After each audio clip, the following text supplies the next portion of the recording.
Hello and welcome to Wingin. So we are back once again with some more team tournament action from the Diamond Firetail Foursomes. This time we're up against Middlife once again in the group stages of this tournament. So we have already got 3 wins from 3 in our recorded matches so far. I did also have another win off recording against Alex. So hopefully we can keep up a good run. And keep getting those wins in the bag for the Beaky Blinders as we continue our strong start here in the group stage. We are going second here, and yeah, let's get stuck straight into the starting hand. So, all in all, pretty good start.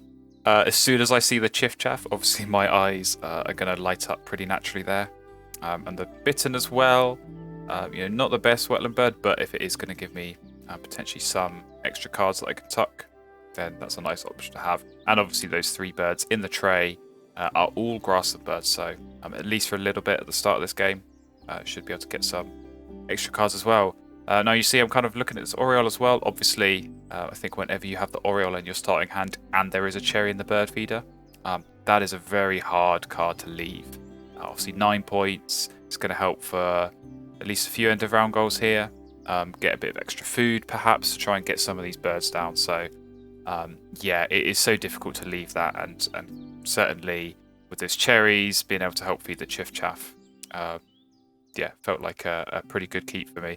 Obviously does kind of slow things down a little bit at the start. It's going to take a few extra turns maybe to get the wetland set up, but like I said, that Oriole is already scoring big points on its own. It's just helping out a little bit in the food department as well. So yeah, I felt like this is a pretty safe start all in all. Obviously I want to be getting this wetlands down as soon as possible. Like I said, with Chiff Chaff and Bittern, I can just start drawing cards. Hopefully I'm going to get 3 cards a turn. I can tuck the other 2, get a couple of points, and yeah, just start digging through that deck. Say it time and time again, having that good card draw is so important to try and get through the deck, find the cards you're looking for, and yeah, if you can turn those extra cards that you aren't going to look to play into points through something like a Chiff Chaff, that is a really strong and flexible start. And yeah, I could maybe look to get some birds that are going to score points in other areas of the game, or equally I can get some more wetland birds, maybe some nice tucking birds, and really just go all in on this Chiff Chaff. So yeah, we come here to our first turn, and I have to say I was expecting that cowbird to probably go from the tray. Again, if I'm going for this Chiff Chaff, I'm not going to have an egg source, so something like a cowbird would be helpful. I did weigh it up. In the end, I wanted to take that cherry. Like I said with the Oriole, if that cherry goes, it is going to be so difficult to get that down. This feed is really not set up in a very friendly way. And yeah, even trying to get a fish for the Bittern would be difficult to get that down as well. So yeah, my opponent on the next turn, they play the American Robin in the Grasslands. And that for me is enough to go and grab this cowbird. So yeah, I know obviously now they've got tucking birds in 2 habitats. So really they're going to get some extra card cycle. But yeah, you just know for sure that you're going to get some free eggs whenever you see a bird like the robin down in the grasslands there. So yeah, I'm kind of thinking the way this first round can pan out, I've now got the food, obviously, to get this Oriole down. Could maybe get food a couple of times, play the cowbird and the Chiff Chaff, hopefully the cowbirds. There's enough time to get some free eggs into the Oriole for the end of round goal. Obviously the Chiff Chaff potentially might help if I need to win this end of round goal as well.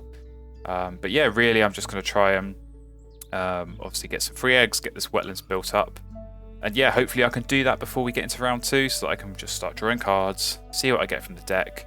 Hopefully get some good cards, either to add, like I said, to the wetlands that I've already got built up, or that I can maybe go for a grasslands or a forest pivot and try and score points somewhere else in the game. So we jump forward a few turns here. You'll see I did spend a turn gaining food. I managed to get the seed for the cowbird and the cherry, obviously, for the Chiff Chaff. In the meantime, my opponent managed to find the spotted towhee on the deck. Obviously, really, really nice bird for them in this position. Going to help their end of round goal. It's going to help just get them a bit of food alongside the eggs and the tuck cards in this grassland. So yeah, that is a start of a really strong grasslands. And that for me was enough to kind of instant react, get this cowbird down, because yeah, I just know that they're going to be laying eggs at least a couple of times in this round. And absolutely straight away they do that.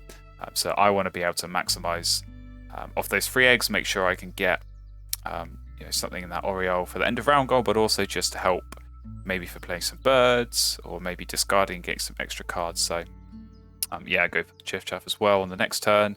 Really just trying to sort of start getting this built up in the wetlands, like I said. And yeah, really in quite a flexible position, I think. Hopefully I'm able to, compete maybe for the end of round, but also get the food that I need to get this little bit down. And yeah, hopefully start drawing some cards soon. And so on to my next turn here.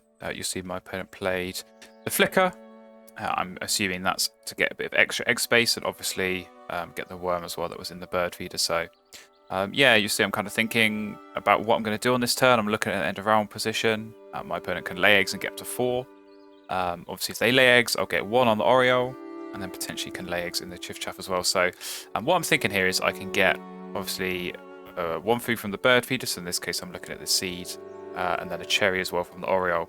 And then if need be, I can lay eggs next turn. I can discard one of these foods, probably the cherry in this case, and then get 3 eggs. And yeah, that's going to help me steal the end of round goal, get a few extra points there. And it's going to put the bird feeder in a position where I can more easily re-roll it next round if I need to try and get food for this little bittern. So yeah, obviously I could have just laid eggs twice. That would certainly have equally won me the end of round goal. But yeah, I just think by doing this helps set me up for that re-roll. Obviously gets a little bit of food as well for myself. And yeah, puts me in a position where kind of no matter what my opponent does on this next turn, whether they choose to lay eggs or do something else, I'm going to be able to win this end of round goal. And I think whenever you can sort of put yourself and put your opponent in that position where they don't have any choice about it, that's always a nice position to be in. So yeah, you'll see in the end, I think they decided there's no point laying eggs. They worked out they can't win the end of round goal by doing that. So yeah, I am going to lay eggs myself. Obviously, I can get rid of that cherry, like I said, get the eggs on the Chiff Chaff and win the end of round for those 4 points, which is very, very nice. So here we go into the next round. Not the greatest tray, if I'm honest. I was really hoping for a nice wetland tucking bird, or even just something that was going to get me some extra cards. That would have been really, very nice. So yeah, a little bit disappointing, but I could still draw cards here. Obviously, yeah, I'm going to kind of look at just getting a couple of the deck, potentially, the Godwit in the end does have my eye. I think mainly just to try and deny that from my opponent. Obviously, at the moment, they have good access to food, and obviously they could cycle cards and pick it up. And then by playing that, they'll score lots of points, while also getting some extra cards as well for tucking. So I don't plan on playing this myself. I'm just going to use it as a way to discard and get some extra food to try and get this bitten down. But yeah, I think whenever you see a big point bird in the tray like that and you can deny it from your opponent, it's normally a good idea to at least consider that as an option. So yeah, here we go on to next turn. Opponent lays eggs. They're going to be doing plenty of that. So hopefully we can get some more bowl nest spaces along the way. I'm quite unfortunate on the reroll. Like I say, really was hoping for a fish there to be able to get this bitten down a little bit easier. Obviously, I've got enough food to force it down anyway. But really, I want to be trying to save as much food as possible in order to, yeah, help me get some more birds later on. You see, that turn I decided to skip the Oriole. So again, really, because I could play the bitten, I kind of don't want to give too much food to my opponent. At the moment, they are restricted to just seeds from that Tauhi. So obviously, if I do kind of throw around a bit more food with the Oriole, that's just going to help them that little bit more. That all said, they then go and play the Blue Throat on the next turn, which obviously, yeah, kind of unlocks that extra food for them as well. So now they're going to get the seed from the Tauhi, and then the Blue Throat's power is going to give them any food they want. But obviously, I am going to get that food as well. So yeah, really kind of strong position for them, I think. Just being able to get that down. It's a huge point bird in its own right. It has loads of egg spaces, which is exactly what you need in this sort of grasslands that they're going for, which is laying lots of eggs, as they, of course, do on their next turn. But yeah, I mean, for me, I think I've just got to start drawing cards. Hope I get something good. We get a common Raven. Is that good at this point? I found this really tricky timing for something like the Raven. You know, it's obviously still in round 2, so time is on my side. But it really doesn't go at all with anything that I've already got set up. I think, you know, I've already got relatively good access to food. I don't really have the great Grasslands set up to fit a Raven in there and sort of score points while you're also getting food. But for sure, I'm going to keep hold of it because I might need it later. And certainly when you're up against this kind of engine that my opponent has now finished with a Franklin's goal, you know you're going to have your work out. So yeah, I'm just going to spend a few more turns drawing cards here. Like I said, I do kind of have the luxury of being able to use this Bittern, get the extra card, and then even if I don't want to play that, I can still get a couple of tucks through the Chiff Chaff. So I think really what I was planning here was just to keep drawing. You know, hopefully maybe I find something nice to go in the Grasslands as some kind of engine. You know, really ideally I'm looking for a tucking bird or something like a goose or a crane to try and get some extra points with some extra food, especially if my opponent is giving away a bit of extra food with this blue throat. But yeah, I was kind of almost ready to throw in the towel at this point of the game, even with the Raven, just because that engine that my opponent had was kind of ridiculous. And again, even with some of these free eggs I'm getting from this cowbird, I really don't have that much egg space in the bowl nest. So I've just got this Oriole, so that's 2 spaces, and it's going to fill up, as it has done on this turn here with the cowbird. So yeah, really kind of tricky to utilize that. Partly that's why I went for the Wren here, just to kind of clear up that bit of space. It might help for this end of round goal. It might help for the next end of round goal as well. So yeah, just getting those extra cards. Couple of pretty good pulls, I have to say. Prothonotary Warbler and the Shoveler. Obviously both helping towards this Diet Specialist bonus card that I haven't talked about yet. But for sure, you know, these kind of big point birds that meet that bonus card are going to be very welcome. And yeah, I mean, the more of these kind of birds I pick up, the more I start thinking, can I make a Raven Grasslands pivot work? Because even if I'm not scoring too many points when I am laying eggs, you know, I can lay eggs on one bird and then use the Raven to discard off the Oriole. So it's going to help in that sense, create a bit more egg space, really kind of mitigate this limited egg space that I do have in the bowl nests here. But also obviously give me that food, which I can then to play some of these big point birds I've got. Hopefully maybe I'll pick some more up as well as the game goes on. But yeah, I think really that is going to be my only hope, because this Grasslands, like I say, my opponent can just keep laying the eggs here. They can just keep kind of spamming this Grasslands, getting all the points in the world that they want, while also getting cards and food, and you know they're going to just look to play those and score plenty of points along the way. So yeah, like I said, we go for cards here. Now you'll see I kind of am thinking twice about tucking under the Chiff Chaff, and purely that's for this end of round. So I was almost on autopilot, just straight away there going for the tucks, and before I clicked accept, I thought to myself, how are we looking on the end of round goal? And you'll see there we are on 6 compared to my opponent on 4. So at best, I could really hope that they are going to play a bird and I can win the end of round goal. But even worst case scenario is that they lay eggs and get 2 more cards. We're still going to tie. So, you know, me tucking here, I get 2 points. But if that forces me to lose the end of round goal, that loses me 3 points effectively from the end of round goal. So I think for me, in my head, it made sense here to keep the cards instead of tucking them for this end of round goal. Now also, another reason to keep hold of them is that I managed to grab that Snow Bunting. So this is one of those European expansion birds, one of the new pink powers where every time your opponent tucks a card, you get to tuck and draw from your hand. So really, really nice counter. And yeah, obviously I've already got a cowbird to counter their Grasslands. So if I can potentially use this Snow Bunting as well, you know, maybe I get some free food from my opponent for that, or if I do play this Raven, that's going to help as well. So yeah, having extra cards, if I can avoid drawing cards and you know spend more of my turns laying eggs, scoring points that way, and obviously getting food to play big point birds, I can really kind of look to focus on that. So yeah, all things considered, like I say, really still kind of a tough position up against this kind of Grasslands engine, huge point scoring and resource generating engine that my opponent has built up. There's enough here for me to kind of try and work with and really try and squeeze what I can out of this setup that I've got. So yeah, obviously you see that we do win the end of round. My opponent playing the common Goldeneye in the end. And yeah, we go here into the 3rd round. So another pink power in the tray. I think that's one where, you know, if I was going first here, I'd be grabbing that, playing that as that extra counter to my opponent. Obviously, with them going first, they get the luxury of being able to lay eggs here. Obviously use the gull and then potentially even the robin as well to kind of cycle through that. Even just get it out of the way, even if they're not going to play it.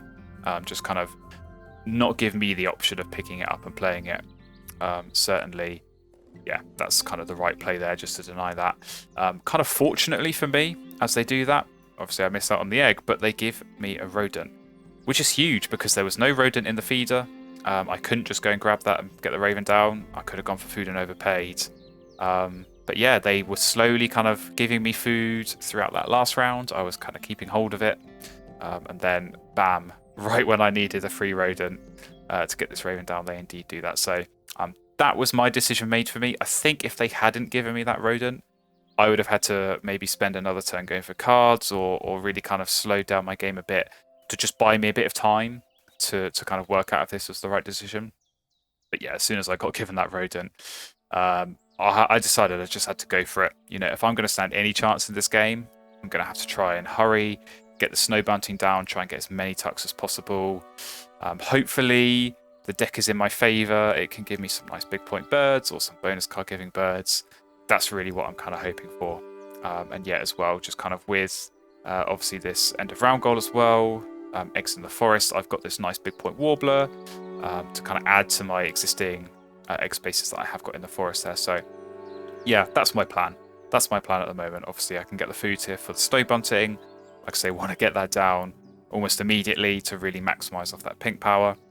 And then yeah, I can continue laying eggs, get the food for this warbler, and then hopefully I'll have enough turns to lay eggs on that and try and win the end of round, because whenever you're up against a strong engine like this, you've got to find your points elsewhere, and end of round goals are such a good way to do that. So jumping ahead a few turns here to this end of round 3, you'll see everything kind of went as described. We got the bunting down. You see we've already got a couple of tucks here as well. And we managed to get the food for the warbler, played that. And yeah, we've got ourselves one more turn here to lay eggs. And in the meantime, my opponent did also play another forest bird, which they then laid eggs on. So they were really trying to compete with this end of round goal. But yeah, luckily for me, I did have this warbler here that I could obviously get down and then have the extra turn here to lay eggs on as well. So very nice indeed. Yeah, when you have a big point bird like this that helps with a bonus card, but also helps with an end of round goal, you're really kind of stacking up the points and kind of being as efficient as you can there. So yeah, you'll see my opponent also added a house finch into their grasslands, so just to really top off everything, to get another tucking bird in there. It was very, very nice of them, and obviously bringing all of those egg spaces that the house finch brings with it as well. Really nice setup for them. They've got plenty of egg space. They can afford to lay eggs lots and lots of times as we go into this final round. And yeah, not a bad tray. I was kind of looking at that red knot and thinking, could I grab that and use that as my 4th diet specialist bird? But really the way I was kind of looking at this, obviously, you only have 5 turns in this final round. So if I want to spend 2 turns playing birds, then I want to be spending the other 3 laying eggs, because I'm going to need to get the food for those birds, but also lay eggs and score points that way. So yeah, you'll see obviously I've got this Eleanor's Falcon as one option. Pretty decent point scoring bird, 6 points for 2 food. I don't think that's too bad at all. You see I've also got this Northern Shoveler as kind of the extra bird for the diet specialist. Again, 7 points, 3 food, not bad at all. And then I've got the Bustard, which potentially is a gamble on a bonus card that I might look to do. So yeah, in the end, I just decided to buy myself a bit of time here. I think I do have enough food, and as well with my opponent, I'm expecting a bit of free food, maybe 1 or 2 more free food from this Blue Throat in this final round. I can always look to discard that as well. So all in all, for this end of round goal as well, we're looking pretty strong. You see we have got 4 birds down, which are worth more than 4 points, whereas my opponent just has the 1. So I think they're going to need some real big plays, thinking maybe like a double or a triple play in the wetlands, or some nice big point forest birds. That's really their only chance to try and compete here. But again, like I said, I've got this Shoveler, I've got this Falcon, potentially as well, maybe if I get some extra tucks on this Snow Bunting, I can look to find something else as well. So yeah, kind of as expected, my opponent, they do lay eggs, so we're going to tuck onto the Snow Bunting, and we'll get the Belzevirio, which is a pretty good option to be considering here. It's 4 points for 2 food, pretty good. It's got a star nest, might help for a bonus card that obviously the Vireo is going to give me as well. So yeah, you see I'm kind of considering it. I'm kind of thinking to myself, again, you know, how many turns am I going to be laying eggs versus playing birds? You know, what's kind of the plan here? Have I got enough food? So I think after kind of a little bit of consideration, a little bit of debate, again, when you're really struggling, I think you kind of have to gamble on these kind of bonus cards. So we do go for the gamble. Quite unfortunately, we get the Falconer, which is ordinarily a good bonus card, but here just not great.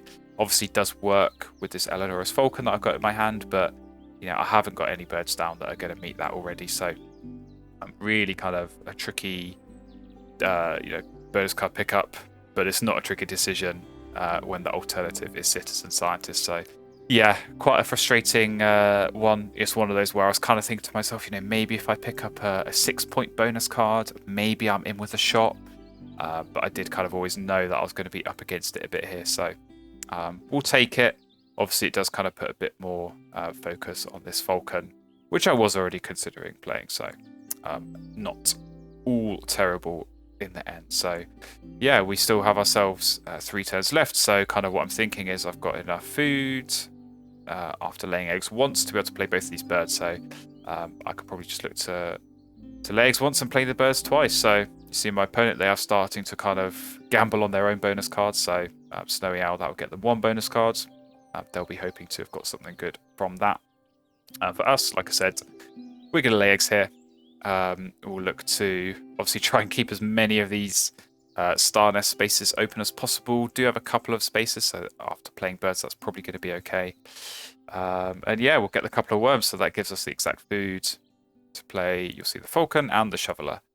So all in all, you know, like I say, they're decent point scoring birds in their own right. They really secure the centre round goal, and they're going to hit the 2 bonus cards that I have in my hand. So as far as kind of late games play go, they're going to be, you know, maybe 7 or 8 points each when I play them. I think that's pretty good. I think you can take that from your last couple of turns going for 7 or 8 points. So yeah, can't complain too much. Obviously still hoping for a couple more free eggs from this cowbird to really try and get the points total a bit higher. But you know, I think I've always been a little bit up against it in this game. I think for me, as soon as I saw that Franklin's goal come down, like I said at the time, it was always going to be a bit of an uphill battle. And obviously with the tucking birds that my opponent has, just kind of getting that extra card cycle and the food through this blue threat as well.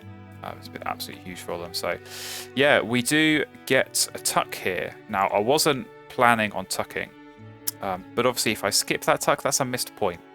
So what instead I'm thinking is, I can tuck this Shoveler and grab this Flycatcher. It's still going to meet the Diet Specialist. It's worth an extra point. And because my opponent just gave me another worm, I can still play it.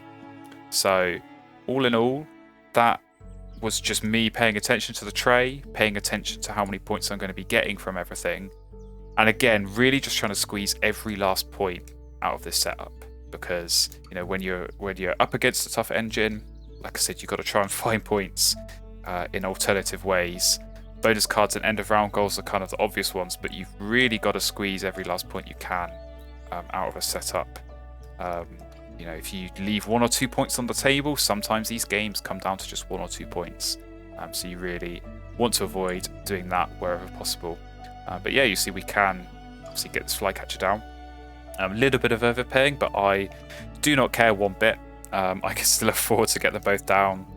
That food is not going to be helpful to me in any way. I can't really see it coming down to a food tiebreaker. And I think my opponent will have an advantage in that regard anyway. And yeah, you know, I can play that Flycatcher. Obviously, that gets me a bunch of points, not just from the bird, but from the bonus card as well.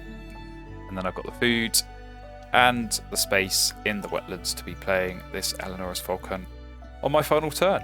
And, you know, very certain in the number of points I'm going to be getting.